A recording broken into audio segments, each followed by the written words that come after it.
Hello everyone, welcome level two clever. நான் உங்கள் பிரகாஷ். இன்றைக்கி இந்த வீடியோவில் ஒரு லேட்டஸ்ட் அப்டேட் தான் பார்க்க போகிறோம். ஸோ தமிழகத்தில் அனைவருமே எதிர்பார்த்த ஒரு வேலை வாய்ப்பு அப்படின்னு பார்த்தீங்கன்னா டிஎன்பிஎஸ்சி குரூப் 4. இந்த குரூப் 4க்கான நோட்டிஃபிகேஷன் பார்த்தீங்க அப்படின்னா இப்போ தற்சமயம் ரிலீஸ் பண்ணியிருக்காங்க டிஎன்பிஎஸ்சி தரப்புலேருந்து. ஸோ இதுக்கான வேகன்சிஸ் எவ்வளோ இருக்குது, இதுக்கான கல்வி தகுதிகள் என்னென்ன, அதே மாதிரி ஒவ்வொரு போஸ்டிங்லேயும் எவ்வளோ வேகன்சிஸ் இருக்குது, ஸோ இது எப்போ இருந்து விண்ணப்பிக்கலாம் அப்படிங்கிற கம்ப்ளீட் டீட்டெயில்ஸும் நீங்கள் தெரிஞ்சுக்கணும் அப்படின்னா மறக்காமல் நம்ம சேனலை சப்ஸ்கிரைப் பண்ணிடுங்க. சப்ஸ்கிரைப் பண்ணால் மட்டும் தான் நான் போடுற ஒரு பயனுள்ள வீடியோ உங்களுக்கு நோட்டிஃபிகேஷனாக வரும். ஸோ வாங்க இன்றைக்கி வீடியோக்குள்ளே போகலாம். ஃப்ரெண்ட்ஸ், தமிழகம் முழுவதுமே பார்த்தீங்க அப்படின்னா அனைவரும் எதிர்பார்த்து காத்து கொண்டு இருக்கிற ஒரு பணியிடம் அப்படின்னு பார்த்தீங்கன்னா இந்த குரூப் 4க்கு தான். ஸோ அந்த குரூப் 4க்கான நோட்டிஃபிகேஷன் பார்த்தீங்க அப்படின்னா இப்போ தற்சமயம் ரிலீஸ் பண்ணியிருக்காங்க. ஸோ இந்த நோட்டிஃபிகேஷனில் என்னென்ன டீட்டெயில்ஸ் எல்லாம் ஷேர் பண்ணியிருக்காங்கன்னு நம்ம பார்க்கலாம். ஸோ அதுக்கு tnpc.gov.in அப்படிங்கிற இந்த அஃபீஷியல் வெப்சைட்டுக்கு வந்துருங்க. இதோட லிங்க்கை இந்த வீடியோக்கு கீழே இருக்கக்கூடிய டிஸ்கிரிப்ஷன் பாக்ஸில் கொடுக்குறேன். ஸோ இது வந்ததுமே ஹோம் பேஜ்லேயே பார்த்தீங்க அப்படின்னா ஒருங்கிணைந்த குடிமைப் பணிகள் தேர்வு குரூப் 4 அறிவிக்கை வெளியிடப்பட்டுள்ளது அப்படின்னு சொல்லி வருது.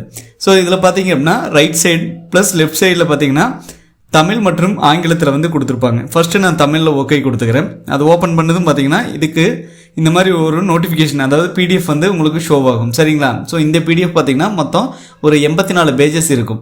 ஸோ இதில் விளம்பர எண் 709, அறிவிக்கை எண் 07/2025, நாள் பார்த்தீங்கன்னா 25/4/2025.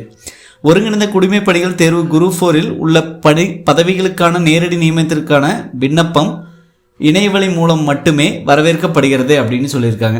ஸோ அதுக்கடுத்து பார்த்தீங்கன்னா இதுக்கான முக்கிய நாட்கள் மற்றும் நேரங்கள் கொடுத்துருக்காங்க. அறிவிக்கை எண், அதாவது அறிவித்த நாள் பார்த்தீங்கன்னா 25/4/2025 அன்னைக்கு தான் வெளியிட்டிருக்காங்க. இணையவழி விண்ணப்பத்தை சமர்ப்பிப்பதற்கான கடைசி நாள் மற்றும் நேரம் பார்த்தீங்க அப்படின்னா மே மாதம் 24ஆம் தேதி 11:59 மணி வரைக்கும், அதாவது மிட் நைட்டு 11:59 மணி வரைக்கும் நீங்கள் பார்த்தீங்க அப்படின்னா ஆன்லைன் மூலமாக அப்ளிகேஷன் சப்மிட் பண்ணலாம் அப்படிங்கிறாங்க.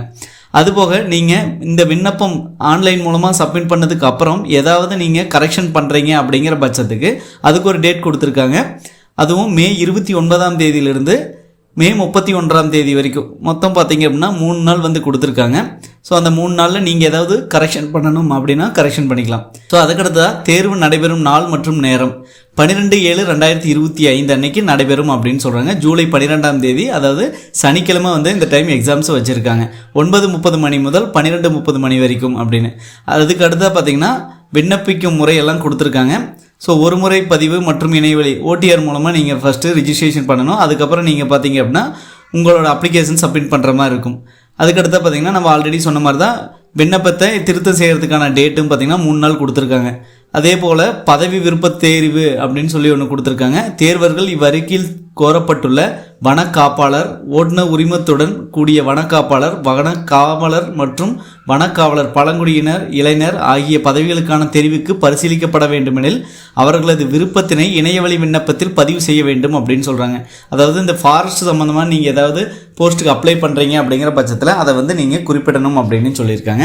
ஸோ அதுக்கடுத்து பார்த்திங்கன்னா தடை செய்யப்பட்ட பொருட்கள், அதாவது நம்ம எக்ஸாம் ஹாலுக்குள்ளே அலோவ் பண்ண மாட்டாங்க. அலைபேசி, அகவி, அது போக பார்த்திங்க அப்படின்னா பென்ட்ரைவு, ப்ரோக்ராமபிள் டிவைஸு, ஸோ அது போக பார்த்திங்கன்னா உங்களோட ஸ்டோரேஜ் மீடியா, ஏதாவது மெமரி நோட்ஸு, இந்த மாதிரி எதுவுமே பார்த்திங்க அப்படின்னா உங்களுக்கு நோட்டிஃபிகேஷனில் கொடுத்துருக்க மாதிரி எதுவுமே எக்ஸாமில் அலோவ் பண்ண மாட்டாங்க. சரிங்களா? ஸோ அதுக்கடுத்து பார்த்திங்கன்னா இதுக்கான பதவி மற்றும் காலிப்பணியிடங்கள் பார்ப்போம். மொத்தமாக பார்த்திங்க அப்படின்னா 3935 வேகன்சிஸ், அதாவது காலிப்பணியிடங்கள் இருக்குது அப்படின்னு சொல்கிறாங்க. ஸோ பதவிகள் மற்றும் காலிப்பணியிடங்கள் பற்றி பார்ப்போம். கிராம நிர்வாக அலுவலர் VAO பார்த்திங்க அப்படின்னா 215 போஸ்ட் இருக்குது. Village administrative officer. அடுத்தது ஜூனியர் அசிஸ்டன்ட் இளநிலை உதவியாளருக்கு 1621 இருக்குது. ஸோ அதுக்கடுத்து பார்த்திங்கன்னா இளநிலை உதவியாளர்லேயே ஆதி திராவிடர் வீட்டு வசதி மற்றும் மேம்பாட்டுக் கழகம், அதுபோக பார்த்திங்கன்னா வனத்தோட்டக் கழகம். ஸோ இதில் எல்லாம் பார்த்திங்க அப்படின்னா மொத்தம் 6 + 5 மொத்தம் 11 வேகன்சி இருக்குது. ஆதி திராவிடரில் 5 இருக்குது, 6 இருக்குது. வனத்தோட்டக் கழகத்தில் 5 இருக்குது. இளநிலை உதவியாளர் பிணையம், அதில் பார்த்திங்க அப்படின்னா ஸோ தமிழ்நாடு அமைச்சு பணியில் இளநிலை வருவாய் ஆய்வாளரில் 239 இருக்குது. இளநிலை உதவியாளர் பிணையமில் 46 வேகன்சிஸ் இருக்குது. அடுத்து பார்த்திங்கன்னா இளநிலை செயல் பணியாளர், அது பார்த்திங்கன்னா பால் உற்பத்தியாளர் கூட்டுறவு இணையம், அதில் ஒரு வேகன்சி இருக்குது. கோஆப்ரேட்டிவ் செக்டரில் ஒரு வேகன்சி இருக்குது. அடுத்து இளநிலை உதவியாளர் மற்றும் தட்டச்சர், அதில் பார்த்திங்கன்னா தொழிலாளர் கல்வி நிலையமில் 1, சென்னை பெருநகர மேம்பாட்டு கழகத்தில் 1. அதுக்கடுத்து பார்த்திங்கன்னா தட்டச்சர், உங்களுக்கு நீங்கள் டைப்பிங் முடிச்சிருந்தீங்க அப்படிங்கிற பட்சத்தில் ஸோ அதில் பார்த்திங்க அப்படின்னா தலைமைச் செயலக பணியாக இருக்கட்டும், நீதி அமைச்சு பணி, சட்டமன்ற பேரவை, இதில் எல்லாம் பார்த்திங்கன்னா 1099 வேகன்சிஸ் இருக்குது. அதுக்கப்புறம் கல்வி தொழிலாளர் கல்வி நிலையமில் ஒரு வேகன்சிஸ் இருக்குது. மொத்தம் 1100 வேகன்சிஸ் வந்து ஸோ நீங்கள் டைப்பிங் முடிச்சிருந்தீங்கன்னாவே உங்களுக்கு கிடைக்கும். ஓகேங்களா? ஸோ அதுக்கடுத்து பார்த்திங்கன்னா ஷார்ட் அண்ட் சுருக்கெழுத்து தட்டச்சர் அப்படின்னு சொல்லுவோம். அதில் பார்த்திங்க அப்படின்னா தமிழ்நாடு அமைச்சு பணி, நீதி அமைச்சு பணி அதில் 335, தொழிலாளர் கல்வி நிலையமில் 2, நகர்ப்புற வாழ்விட மேம்பாட்டு வாரியத்தில் 4, சென்னை பெருநகர மேம்பாட்டு ஆணையத்தில் 10, தமிழ்நாடு மாசு கட்டுப்பாட்டு வாரியத்தில் 17 இருக்குது. அதுக்கப்புறம் நேர்முக எழுத்தாளர் அப்படின்னா அதில் 2 வேகன்சிஸ் இருக்குது. உதவியாளரில் பார்த்தீங்க அப்படின்னா 54 வேகன்சிஸ், கள உதவியாளரில் 19 வேகன்சிஸ், வன காப்பாளரில் 62. இது எல்லாமே பார்த்திங்கன்னா வன சார்நிலை பணியாளருக்காக இது வந்து எடுக்கிறாங்க. மொத்தம் வன காப்பாளரில் 62, ஓட்டுநர் உரிமத்துடன் கூடிய வனக்காப்பாளர் 35, அதுக்கப்புறம் வனக்காவலர் வந்து 71, வனக்காவலர் பழங்குடியின இளைஞர்கள் பார்த்திங்கன்னா 24 பேர் இருக்கிறாங்க. அதுக்கப்புறம் எல்லாமே தமிழ்நாடு வன தோட்டக்கழகத்தில் வந்து எடுக்கிறாங்க. வனக்காப்பாளர் 15, வனக்காவலர் 50, மொத்தம் இதில் வந்து 65 இருக்குது. டோட்டலாக பார்த்திங்க அப்படின்னா 3935 வேகன்சிஸ் இருக்குது. ஸோ இந்த வேகன்சிஸ் எல்லாமே அதிகமாகிறதுக்கு அதிக சான்சஸ் இருக்குது. என்ன லாஸ்ட் இயர் பார்த்திங்க அப்படின்னா 6000 வேகன்சி அப்படின்னு சொல்லிட்டு கடைசியில் பார்த்திங்கன்னா அரௌண்டாக ஒரு 9800 10,000 அந்த வேகன்சி சொல்லியிருந்தாங்க. ஸோ அதே மாதிரி கண்டிப்பாக இந்த டைம் பார்த்திங்கன்னா ஸோ 10,000 வேகன்சிஸ் வரதுக்கான அதிக சான்சஸ் இருக்குது. அவங்க கண்டிப்பாக வந்து இன்க்ரீஸ் பண்ணுவாங்க. ஓகேங்களா? இதுக்கு அடுத்த பார்த்திங்கன்னா வயது வரம்பு தகுதிகள் என்ன அப்படின்னு ஒன் பை ஒன்னாக பார்க்கலாம். கிராம நிர்வாக அலுவலருக்கு பார்த்திங்கன்னா ஸோ கண்டிப்பாக வந்து அவங்களோட குறைந்தபட்ச வயது 21 இருக்கணும் அப்படின்னு சொல்கிறாங்க. ஸோ மீதி போஸ்ட்டெல்லாம் பார்த்திங்கன்னா இளநிலை உதவியாளர், அதே மாதிரி இளநிலை உதவியாளரில் பிணையமற்றது, இளநிலை வருவாய் ஆய்வாளர், செயல் பணியாளர், அதுபோக பார்த்திங்கன்னா நிறைய போஸ்டிங் இருக்குது. இது தட்டச்சு இது எல்லாமே பார்த்திங்க அப்படின்னா 18 வயசு கம்ப்ளீட் ஆகிருந்தாலே நீங்கள் வந்து அட்டன் பண்ணலாம் அப்படின்னு சொல்கிறாங்க. உச்ச வயது வரம்பு அதெல்லாமே கொடுத்துருக்காங்க. பிற்படுத்தப்பட்டோர், மிகவும் பிற்படுத்தப்பட்டோர், சீர்மரபினர் எல்லாமே பார்த்திங்க அப்படின்னா அவங்களுக்கான ரெஸ்ட்ரிக்ஷன் கொடுத்துருக்காங்க. ஓகேங்களா? ஸோ அதுலேயும் பார்த்திங்கன்னா உச்ச வயது வரம்பு நிறைவடைந்திருக்கக்கூடாது, 32 வயது நிறைவடைந்திருக்கக்கூடாது. அதுபோக பார்த்திங்க அப்படின்னா நிர்ணயிக்கப்பட்ட குறைபாடு இருக்குது அப்படிங்கிற பட்சத்தில் அவங்க 42 வயது, அதுவே பார்த்திங்கன்னா முன்னாள் இராணுவத்தினா 50 வயது, அதுபோக ஆதரவற்ற விதவை அப்படின்னா 37 வயது.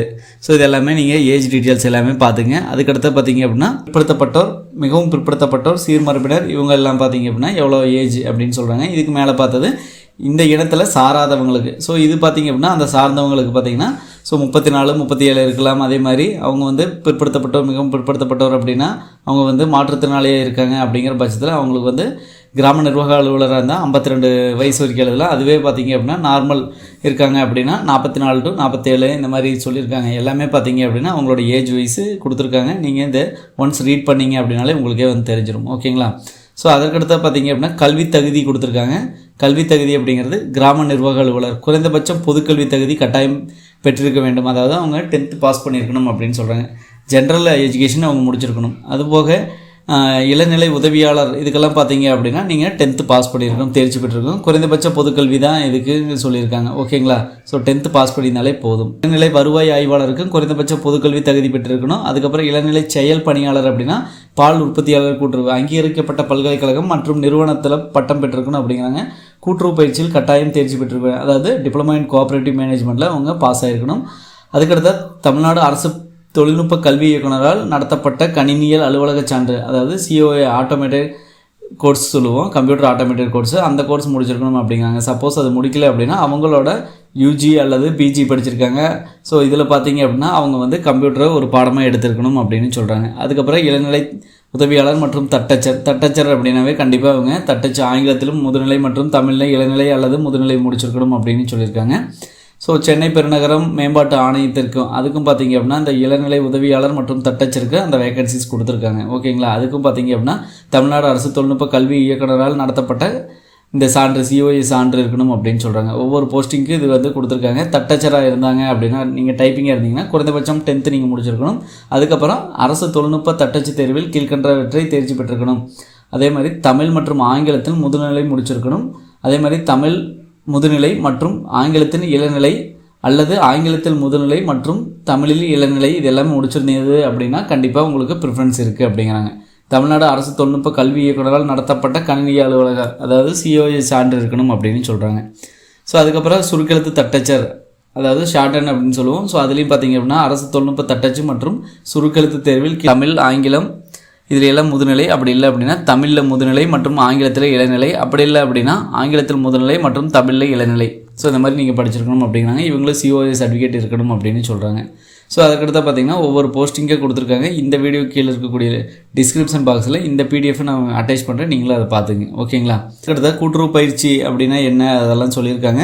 ஸோ பால் கூட்டுறவுக்கு கண்டிப்பாக அது வந்து முடிச்சிருக்கணும் அப்படிங்கிறாங்க. அந்த வேகன்சிக்கு கண்டிப்பாக நீங்கள் வந்து ஸோ DCM முடிச்சிருக்கணும் அப்படிங்கிறாங்க. உடல் தகுதிகள் வந்து கொடுத்துருக்காங்க. ஸோ ஆணாக இருந்தாங்க அப்படின்னா பட்டியல் மற்றும் பழங்குடியினரை தவிர 163 சென்டிமீட்டர் இருக்கணும். சப்போஸ் பட்டியல் மற்றும் பழங்குடி SC மற்றும் ST இருந்தாங்கன்னா 152 இருந்தாங்கன்னா போதும்.